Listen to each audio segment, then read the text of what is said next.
যেটা বললাম যে যে যে অবস্থাতেই থাকুক, যদি সে 250-300 পেয়ে থাকে, তাহলে এই প্রশ্নটা সবাই করে যে আমরা কি লাস্ট 27 দিনে 600 পাওয়া সম্ভব?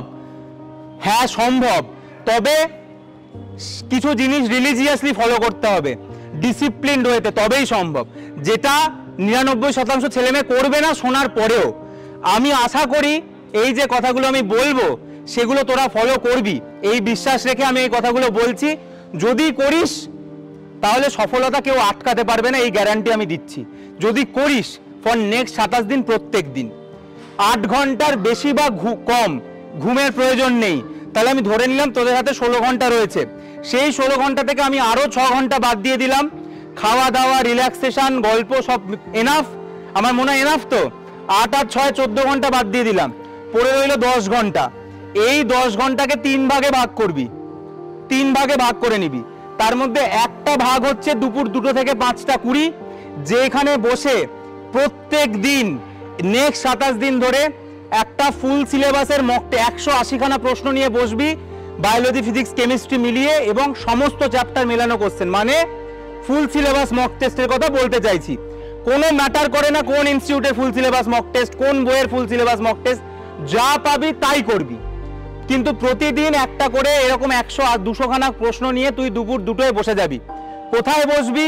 বিছানাতে নয়, মেঝেতে নয়, চেয়ারে বসবি, টেবিলে বসবি, শিরদাঁড়া সোজা করে, উপরে ফ্যান চালিয়ে বসবি। হ্যাঁ, এবার আমি বলছি না যার বাড়িতে এসি আছে এসি বন্ধ করে দে, তবে পরীক্ষার সময় এসি থাকবে না, এটা ধরে নিস আর কি। খুব কপাল ভালো থাকলে এসির ঘরে পরীক্ষা দিতে যাবি আর কি। চেয়ারে বসবি, টেবিলে বসবি, 2টো থেকে 5টা 20 প্রত্যেক দিন এখন থেকে একটা করে ফুল সিলেবাস মক টেস্ট দিবি, পরীক্ষার মতো করে দিবি। মানে ওইখানে ধর পারলি না, তুই বই দেখতে চলে গেলি না, ওই 3 ঘন্টা 20 মিনিটে কিচ্ছু দেখতে যাবি না, ওই 3 ঘন্টা 20 মিনিট তুই পরীক্ষাটাই দিবি। প্লাস 3 ঘন্টা 20 মিনিটে তোকে প্রতিদিন মাথায় রাখতে হবে এনি হাউ তোকে 200টা প্রশ্ন শেষ করতে হবে। তাই টাইম মাথায় রেখে দিবি যে বায়োলজির জন্য 40 মিনিট, 40 মিনিট মানে 40 মিনিটই, ফিজিক্সের জন্য 1 ঘন্টা, কেমিস্ট্রির জন্য 1 ঘন্টা, তাহলে 2 ঘন্টা 40 মিনিট হলো। এবং তোরা 5টা 20 অবধি নিবি না, তোরা 5টায় শেষ করবি রোজ, কারণ পরীক্ষার হলে 20 মিনিট এমনি নষ্ট হয়ে যাবে। তুই কোশ্চেন পে নার্ভাস হবি, তোকে সই করতে বলবে, পাঞ্চ দিতে বলবে, এইসবে 15-20 মিনিট বেরিয়ে যাবে। তাই দুপুর 2টো থেকে 5টা তুই ধরবি, এবং তোর টার্গেট থাকবে যে পরীক্ষা আমাকে শেষ করতে হবে প্রত্যেক দিন। তাই যে যে সাবজেক্ট দিয়ে শুরু কর সেটা ম্যাটার করে না, কিন্তু বায়োলজিতে 45 মিনিট, ফিজিক্সে 1 ঘন্টা, কেমিস্ট্রিতে 1 ঘন্টা, তাহলে কত হয়ে গেল? 2 ঘন্টা 45 মিনিট হয়ে গেল। তারপরে আরো 15 মিনিট বাকি থাকবে, যেখানে তোরা ফিরে আসবি। কি করবি? প্রথম থেকে যেটা করবি, ধর কেউ বায়োলজি দিয়ে শুরু করে, আমি জাস্ট এক্সাম্পল দিচ্ছি কারণ ম্যাক্সিমাম লোক বায়োলজি দিয়ে শুরু করে। তোর মাথায় টার্গেটই থাকবে যে 45 মিনিটই আছে আমার হাতে, আমাকে পেপার শেষ করতেই হবে। তাই তোর যদি কোনো প্রশ্নে মনে হয় লেংদি কোশ্চেন, আমার টাইম বেরিয়ে যাচ্ছে, you go to the next one. 45 minute মানে কিন্তু পার এমসিকিউ 30 সেকেন্ড মতো, তাই 30 সেকেন্ড হয়ে গেলেই তুই চলে যাবি। এটা একদিনে অভ্যাসটা আসবে না, তবে 3-4 দিন তুই করলেই 5 নম্বর দিন থেকে এটা ফলো হয়ে যাবে। আমার বক্তব্য 45 মিনিট যখন হয়ে যাবে, এইটা তোকে এনশিওর করতে হবে যে বায়োলজির যে 100টা প্রশ্ন সেটা তো দেখা হয়ে গেছে, এবং যেগুলো পারার সেগুলো মার্ক করা হয়ে গেছে। হতে পারে 20টা প্রশ্ন এখনো আনমার্কড, কিন্তু না দেখা যেন না হয়। ম্যাক্সিমাম স্টুডেন্ট চান্স পায় না এই কারণে, তার কারণ লাস্টে গিয়ে দেখে যে বাড়ি চলে আসে, লাস্ট 15টা প্রশ্ন করাই হলো না, তার মধ্যে 15টাই আমি জানতাম। কিন্তু এসে আফসোস করে আর কোনো লাভ নেই, তোকে ওইখানে শেষ করতে হবে। তুই না পারলে স্কিপ করে যা নেক্সট কোশ্চেনে, কিন্তু 45 মিনিট যখন হবে তোর বায়োলজির 100টা প্রশ্ন দেখা হয়ে গেছে, এবং যেগুলো পারার সেগুলো মার্ক করা হয়ে গেছে। হতে পারে 10টা প্রশ্ন মাঝে হয়নি, ফাঁকা থাকুক, তুই ফিজিক্সে চলে যা। 45 মিনিট পরে 46 মিনিট আর অপেক্ষা করবি না বায়োলজির জন্য, গো টু ফিজিক্স। সেম জিনিস করবি, একবারে পারলি করলি, না পারলি আর ওয়েটই করবি না। আপাতত এই প্র্যাকটিসটাই বলছি, তুই পরের প্রশ্নে চলে যাবি। তোর টার্গেট থাকবে 1 ঘন্টা, আমি বলেছি তোর মাথায় থাকবে 50 মিনিটে আমার যেন ফিজিক্সের 50টা প্রশ্ন দেখা হয়ে যায়, এবং যেগুলো আমার পারার সেগুলো হয়ে যায়। তাতে 30টা প্রশ্ন হোক, ম্যাটার করছে না, কিন্তু এরকম যেন না হয় যে জানা এমসিকিউটা আমি ছেড়ে চলে এলাম। কারণ আমি তোকে কি বলছি, 30টা এমসিকিউ তোরা যদি করিস, ধর তুই 1 চান্সে যে 30টা মারলি, 99% সম্ভাবনা 30টাই ঠিক, যদি তুই সিলি মিস্টেক না করিস। কারণ তুই 1 অ্যাটেম্পটে করেছিস, তোর উত্তর এসছে এবং সেটা অপশানে আছে।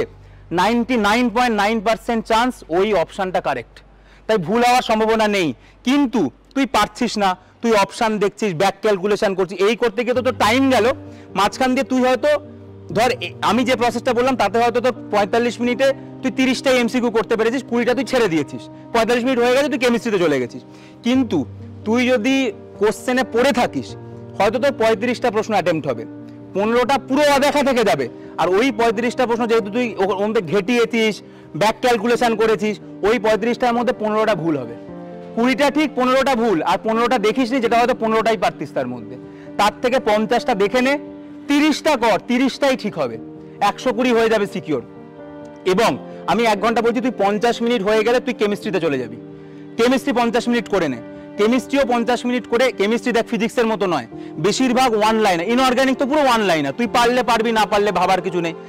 তো ইনঅর্গানিক কেমিস্ট্রি তো বায়োলজির মতোই টাইম লাগবে, 30 সেকেন্ড করে লাগবে।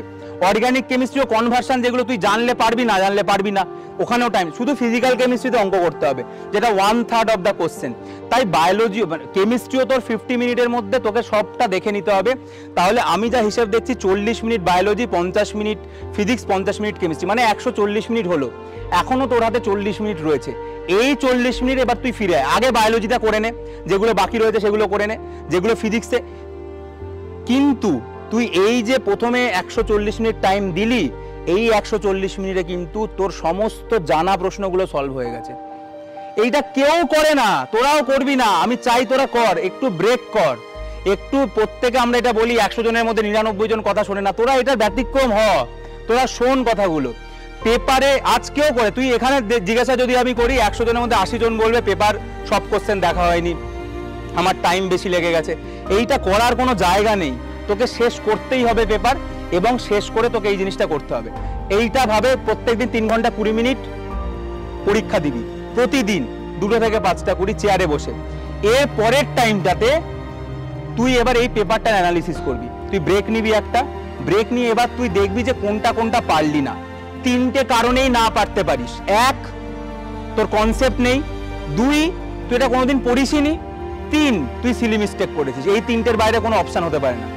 যদি তুই এই জিনিসটা না জানিস, অ্যাজ ফর এক্সাম্পল পরীক্ষায় প্রশ্ন এসেছিল যে আমাদের একটা র্যান্ডম কোশ্চেন বল যে রেসপিরেটরি রিদম সেন্টার কোথায় পাওয়া যায়, এর প্রশ্ন ছিল, উত্তর হচ্ছে মেডুলা, বা তুই এই জিনিসটা জানিসই না, রেসপিরেটরি রিদম সেন্টারের নামই শুনিসনি কখনো, তাহলে তোর কি করতে হবে, তোকে ব্রিদিং এক্সচেঞ্জে গিয়ে ওই প্যারাগ্রাফটা পড়ে নিতে হবে।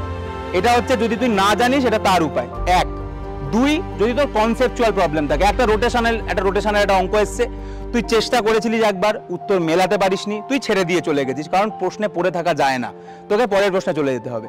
তার মানে রোটেশন তুই জানিস যে I = mr² হয়, তুই ফর্মুলা সব জানিস যে I ওমেগা হয় কি, এগুলো তোর ফর্মুলা সম্পর্কে জানা আছে, কিন্তু অঙ্কটা তুই মেলাতে পারিসনি, কিন্তু ফর্মুলা তুই সব জানিস। তার মানে তোর কনসেপচুয়াল গন্ডগোল আছে। কনসেপচুয়াল গন্ডগোলের জন্য তুই ওই কনসেপ্টটা তোকে ঠিক করে নিতে হবে। তুই QRP দেখে নিতে পারিস ওই চ্যাপ্টারটার, তুই ওই চ্যাপ্টারটার কোনো মেন ভিডিওতে গিয়ে ওই জায়গাটুকুর কনসেপ্টটা ক্লিয়ার করে নিতে পারিস, বা ওইটার উপরে যে 4-5টা MCQ করানো হয়েছে সেই 4-5টা MCQ দেখে নিতে পারিস। এইটা একটা হয়ে গেল যদি তোর কনসেপ্টে গন্ডগোল থাকে। আর 3, তুই যদি সিলি মিস্টেক করে থাকিস, তাহলে তোকে দেখতে হবে কেন সিলি মিস্টেক করলাম।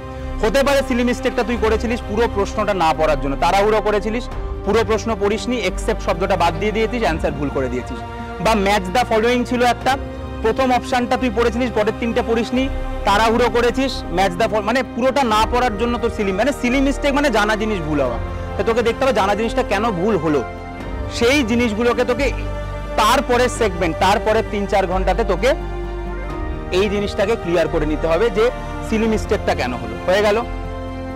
দিনের 3টে ভাগে ভাগ করতে বলেছিলাম, তাহলে 2টো ভাগ হয়ে গেল। একটা ভাগে পরীক্ষা দিবি, আর একটা ভাগে তুই এই পরীক্ষাটাতে যে জিনিসগুলো হলো না সেইটাকে তুই রিকভার করবি। এবং তুই দেখ, এই 2টো জিনিস যদি তুই প্রত্যেকদিন করিস, তোকে কেউ ছুতে পারবে না তোকে কেউ। কেন? কারণ তুই প্রতিদিন একটা করে 100, প্রতিদিন তুই 1 মাস পরে যে বলটা ফেস করতে চলেছিস, তুই প্রতিদিন সেই বলটাকে ফেস করছিস প্রত্যেক দিন, এবং যে বলগুলোতে তুই আউট হয়ে যাচ্ছিস, সেই আউটটা কেন হচ্ছিস, তুই সেই আউটগুলোকেও শিখে যাচ্ছিস। তার মানে এটার প্রবাবিলিটি খুব কম যে 30 দিন পরে এরকম কোনো বল বেঁচে থাকবে যে তোকে বিট করতে পারে। এটা অসম্ভব ব্যাপার, খুব খারাপ ভাগ্য না হলে হবে না। দিনের আর একটা ভাগ পড়ে রইলো, সেই ভাগে কি করবি? আজকে বাড়ি গিয়েই একটা লিস্ট বানিয়ে নিবি যে বায়োলজি, ফিজিক্স, কেমিস্ট্রিতে কোনটা তোর উইক, রিলিজিয়াসলি বানাবি, অনেস্টলি। যেটা উইক তোর মনে হচ্ছে না এটা এরকম নয়, একদম অনেস্টলি, সেটা যত বড় লিস্ট হোক কোনো অসুবিধা নেই, বানিয়ে ফেল আমার উইক। তুই নিজে মোটিভেশন পাবি, তোকে মনে হবে আরো খাটতে হবে, তুই উইক বানিয়ে ফেল। দিনের বাকি যে 3-4 ঘন্টা রয়েছে সেখানে তুই সেই উইক জায়গাগুলোকে রিকভার করবি। যদি ফিজিক্স হয় তাহলে যদি আমাদের কাছে ফিজিক্স পড়ে থাকিস তাহলে তুই কিউআরপি দেখে তাড়াতাড়ি স্পিড বাড়িয়ে ওই জায়গাটা দেখে নিবি। যদি বায়োলজি হয় তাহলে সেইটা এনসিইআরটি থেকে পড়ে নিবি, বা তুই আমাদের ক্লাস দেখে নিবি র্যাপ চালিয়ে স্পিড বাড়িয়ে। আর যদি কেমিস্ট্রি হয় তাহলেও তুই কিউআরপি দেখে নিবি সেই টপিকটা। এই করে যেগুলো উইক সেইগুলোকে তুই কভার করবি। তার মানে দিনের 3টে ভাগ, একটা ভাগে তুই তোর উইক জায়গাগুলোকে পড়ে নিচ্ছিস, একটা ভাগে তুই প্রত্যেক দিন আলটিমেট পরীক্ষাটার জন্য নিজেকে একইভাবে প্রিপেয়ার করছিস, আর আরেকটা ভাগে যে জিনিসগুলো পারলি না ফুল সিলেবাসে সেই জিনিসগুলোকে তুই মেকআপ করছিস। এই 3টে জিনিস যদি করিস, পৃথিবীর কোনো শক্তি নেই, কোনো শক্তি নেই যে তোদেরকে আটকাতে পারে। তোরা করবি কি? আরো জোরে বল। হবে তো? শিওর? হ্যাঁ, এই আওয়াজটা তোদের পরিশ্রমে দরকার। খুব শুনতে সহজ লাগছে, 30 দিন ধরে একই বল নক করা কিন্তু অত সহজ কাজ নয়, কঠিন কাজ, চ্যালেঞ্জিং কাজ। তবে আমি তোকে এটা চ্যালেঞ্জ দিচ্ছি, এই কাজটা 100 জনের মধ্যে 99 জন করতে পারে না। যেরকম মাঝে 30 ডে চ্যালেঞ্জ ছিল, দেখেছিস? রোগা হওয়ার 30 ডে চ্যালেঞ্জ খুব ভাইরাল হচ্ছিল, 30 ডে চ্যালেঞ্জ, 75 ডে চ্যালেঞ্জ, এই যে করে আমাদের অঙ্কিত খুব ভাইরাল হলো, মোদি প্রাইম মিনিস্টার মোদির সাথে গিয়ে কোলাবোরেশন করলো। কেউ পারে না সবাই করতে, তেমন এই কাজটাও কেউ করতে পারবে না। কিন্তু যে করবে তুই বোঝ, তোর আর কোনো গ্যাপ নেই, তোর কোনো ফাঁক নেই। মেন জিনিস হচ্ছে জানা জিনিস ভুল করে আসা যাবে না, জানা জিনিস ছেড়ে আসা যাবে না। আর যেগুলো ভুল হলো এই 30 দিন ধরে, সেই টপিকটা তোকে তৈরি করে নিতে হবে। আর বাকি যে সেগমেন্ট 3 ঘন্টা সেইটা তুই রাখবি, যেটা তোর উইক জায়গা, সেই জায়গাগুলোকে পড়ার জন্য। সেই জায়গাটাতে এমসিকিউ করার অত দরকার নেই, সেটা তুই পড়ে নিবি, দেখে নিবি। 3 ঘন্টা 20 মিনিট এমসিকিউ করবি, বাকি 3 ঘন্টা 4 ঘন্টা তুই সেইটা টপিকগুলো যেগুলো পারলি না বা যেগুলো আন্দাজে মেরে দিয়েছিলিস সেটাও তুই জানিস না, কিন্তু তার মানে আন্দাজে লেগে গেছে, তাহলে সেটাও তোকে পড়ে নিতে হবে, সেইটা করবি। আর বাকি 3 ঘন্টা এইভাবে দিনটাকে 3 ভাগে ভাগ করে তোকে কি করতে হবে? প্রত্যেক দিন একটা বোরিং কাজ করে যেতে হবে। তবে তুই যখনই এটা তুই 7 দিন ফলো কর, তুই 8 নম্বর দিন থেকে মজা পেতে শুরু করবি। আমি সিরিয়াসলি বলছি, প্রতিবার আমি রোগা হই, প্রথম 7-8 দিনে না কোনো রেজাল্ট পাওয়া যায় না, 2 সপ্তাহে কোনো রেজাল্ট পাওয়া যায় না, খুব বিরক্তিকর লাগে। প্রতিদিন আয়নায় দেখছি একই রকম লাগছে। কিন্তু 2-3 সপ্তাহ পরে গিয়ে প্রথম ধর রাস্তায় বেরোলাম, একজন বললো যে রোগা লাগছে তোকে, এই যে কথাটা বলে দিল, এইটা মোটিভেশনের কাজ করে। কি বলছি, ধর প্রথম দিন তুই পরীক্ষায় পারলি না যে রেসপিরেটরি রিদম সেন্টার কোথায় পাওয়া যায়, তুই টপিকটাই পড়িসনি, তুই ওই দিন ওই প্যারাগ্রাফটা পড়ে নিলি। পরের দিন তার 2-3 দিন পরে কোনো একটা পরীক্ষায় প্রশ্ন থাকবে যে কেমোসেনসিটিভ এরিয়া কোথায় দেখতে পাওয়া যায়। এইবার কিন্তু তুই ওটা পেরে যাবি, যেটা তুই আগের দিন পারিসনি। তখনই তোর মধ্যে ডোপামিন সিক্রিট হবে, তুই খুশি হয়ে যাবি, তুই ভাবি যা, এটা তো আমি জানতাম না আগের দিন, কিন্তু আগের দিন ওই প্যারাগ্রাফটা পড়ে নেওয়ার জন্য এবার আমি এই কোশ্চেনটা পেরে গেলাম। তাই তুই এই জিনিস 7 দিন ফলো কর, 8 নম্বর দিন থেকে মজা পেতে শুরু করবি। কারণ তুই সাডেনলি দেখবি যে তোর যে নম্বর যেটা 350 ছিল, সাডেনলি 450, 500, 550 এইভাবে বাড়তে শুরু করেছে। কারণ ওই কোশ্চেনই রিপিট হয়, ওই টপিকই রিপিট হয়, সেম জিনিস বারবার ঘুরে ফিরে আসে। কারণ 500-600 পাতার বই, ওর বাইরে প্রশ্ন হবে না, ওই জিনিসই আবার ঘুরিয়ে দেবে। তাই একবার তুই যদি 5-7 দিন এটাকে ফলো করিস, তুই দেখবি সেম প্যারাগ্রাফ থেকে আবার কোশ্চেন আসে, এবং তুই যেই সেগুলোকে পারতে শুরু করবি, দেখবি তোর মজা হচ্ছে। বোঝা গেল? হবে তো? হবে। All the best. শেষ যেটা বলা সেটা হচ্ছে যে মোটিভেশন খুব ভালো লাগে শুনতে এমনিতে, তবে খুব একটা কাজের কাজ হয় না যদি না কেউ পরিশ্রম করে তাতে, ঠিক আছে? তাই কাজের খুব কথা হচ্ছে সেটা হচ্ছে লাস্টে আমরা সবাই মিলে একটা রিভিশন সিরিজ করাবো, যেটা আমরা চেষ্টা করছি এবার একদমই হাই এফিসিয়েন্সি কিছু করানো, যাতে পরীক্ষার আগের দিন শুধুমাত্র ওইটার পিডিএফটা মানে পুরো বই তো সম্ভব হবে না, কিন্তু যেটা পড়ানো হলো এই রিভিশনে সেইটা চোখ বুলিয়ে চলে গেলে যাতে নিটে একটা ভালো কিছু হয়, সেটা আমরা আজকেই ঠিক করে কবে কবে কোনটা কোনটা হবে সেটা আমরা জানিয়ে দেবো কাল পরশুর মধ্যে, যে ডেটগুলো কবে কবে, যেখানে আমরা চেষ্টা করব, আমরা আমাদের ম্যাক্সিমাম চেষ্টা করব জিনিসটা করার। এই 30 দিন মন খারাপ করিস না, এইটুকু বলার। আমার যখন মন খারাপ হয়, যখন আমার মনে হয় যে সব কিছু খুব খারাপ যাচ্ছে, তখন আমি একটা কাজ করি। অ্যাকচুয়ালি কিছুই নয়, ব্যাপারটা হচ্ছে আমাদের মাথায় কিছু নিউরো ট্রান্সমিটার রিলিজ হলে আমরা খুশি হয়ে যাই, আর তার সঙ্গে একটু অ্যাড্রিনালিন। তো অ্যাড্রিনালিন আর নিউরো ট্রান্সমিটার যদি বাড়ে, কীভাবে জানিস, কীভাবে ধরে একটু উত্তেজিত হয়ে যাবে যখন মন খারাপ হবে, নিজেকে একটু মানে মুঠো করে এরকমভাবে বলতে হবে যে আমি এরকম করি, এরকম করি না আমরা, হবে। বা ধর একটা প্রশ্ন পেরে গেলাম, মানে একটা ধর প্রথম দিন পারিনি, ধর কালকে থেকে তোরা শুরু করলি, প্রথম দিন পারলি না, পরের দিন ওই একই প্রশ্ন এলো, আমার এটা হতো, এইটা না এলে হবে না, পরের দিন যেই ওটা এলো, মানে একটা মনে হয়, মানে এরকম একটা মনে হয় অ্যাজ ইফ যে আগের দিন তোকে আমি পারিনি, কিন্তু আজকে তুই আবার এসছিস, আজকে তোকে করবই। তো প্রত্যেক দিন এই 30 দিনে কিভাবে নিতে পাবি, তার একটা সূত্র হচ্ছে তোকে প্রত্যেক দিন তার আগের দিনের থেকে একটু বেটার হতে হবে। আগের দিন তুই যা জানবি, তার পরের দিন তুই যেন তার থেকে একটু বেশি জানিস, তবেই কিন্তু এই 30 দিনে তোর ইমপ্রুভমেন্ট হবে, এবং সেটা ম্যাসিভ ইমপ্রুভমেন্ট হবে। তুই আছিস, তোকে নিজেকে, তুই এই কথাটা মাথায় রাখ, এই সিচুয়েশনটা আসবে। নেক্সট 7 দিনে হতে পারে যে তোদের এরকম সিচুয়েশন এলো, প্রথম 3-4 দিন পারছিস না, তুই দেখছিস টপিক শুধু বেড়েই যাচ্ছে প্রত্যেক দিন, রোজই তুই দেখছিস যে আরো 20টা করে টপিক বেড়ে যাচ্ছে, আমি জানি না, মাথা খারাপ হয়ে যাচ্ছে। কিন্তু তোর কাজ ওই টপিকগুলোকে শেষ করে ঘুমোনো। কারণ আমি বলছি, 3টে ভাগ করেছিলাম আমি দিনে, 3 ঘন্টা 20 মিনিট পরীক্ষা দেওয়া আর 3 ঘন্টা 20 মিনিট ওটা অ্যানালিসিস করা। এই 6 ঘন্টা 20 মিনিট যেন মিস না হয়।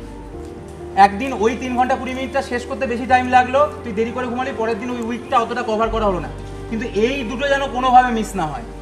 3 ঘন্টা 20 মিনিট পরীক্ষা দে এবং তারপরে ওই পুরো পেপারটার অ্যানালিসিস। আর যদি মন খারাপ হয় তাহলে আরেকবার এটা করবি, হাতের মুঠো করবি আর বলবি কি, চল টাটা বাই। না ঠিক আছে, নমস্কার করতে হবে না, নমস্কার করতে হবে না, ব্যাস ব্যাস ব্যাস ব্যাস ব্যাস।